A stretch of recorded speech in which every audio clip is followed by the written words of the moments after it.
Here's something hilarious you can't tell anyone about because it's too inappropriate. A few days ago, I was working, and a midget came into the shop. After wandering the aisles for about 15 minutes, he approached me and asked if I could help him get a few items off the shelves. I happily obliged and ended up chatting with him as we went around the shop. A woman was talking on the phone in one of the aisles, and a small 5-6-year-old boy was running around, causing havoc. The boy noticed us and began shouting at his mom. Why does that man's little boy look funny? I tried everything in my body to suppress it, but I let out a small giggle that I hoped he hadn't heard. After another painful 10 minutes of silence, he said he had everything he needed and walked off to the checkout, and right before he did, he turned to me with a deadpan expression and proclaimed, "Bye, Daddy." Effing the strangest thing ever to have happened to me, and I know he will come back in.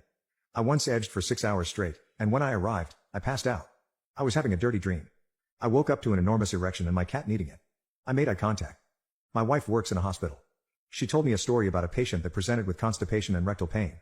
An examination found he had a rotting cucumber up his booty, which he claimed no knowledge of. It turns out he was not lying. He had recently returned from an extended trip away from home, during which he had contracted a venereal disease, which he passed along to his wife following his return. Rather than confront him with his misdeeds, his wife decided to go straight to retribution. So she drugged his dinner one night, then administered the cucumber. Of all the possible visuals that come to mind when I think of this story, the one that never fails to make me chuckle is the wife at the store picking out the cucumber. Yeah, this is the one. I have a nerve injury. It bothered me one night, so I used this cream that blocks the pain. I usually wash my hands as I don't want to get that cream anywhere else.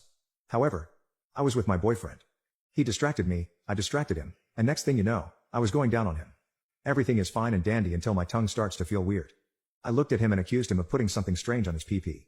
He asked what I was talking about, and he wanted to know what I put on his pee-pee as he had very little sensation. That's when it clicked. That nerve-blocking cream was still on my hands. I couldn't feel my tongue for the rest of the evening, and he couldn't feel his pee-pee. My dad found a large ring in a parking lot a few years ago. He gave it to my mother as silly fake jewelry.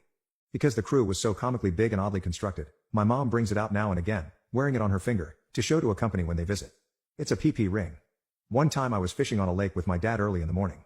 We see this deer getting a drink off on the nearby bank, so we're both quiet, just sitting there, watching this thing. Then I was hit by the need to fart, one of those so bad it hurts your insides farts. I felt this thing coming through the last third of my lower intestine, and there was no holding it back. When that fart was released, it echoed off the metal of the small motorboat we'd taken out and effing reverberated down the lake. The deer bolted instantly, and I remember at least 2 dogs in separate cabins started barking.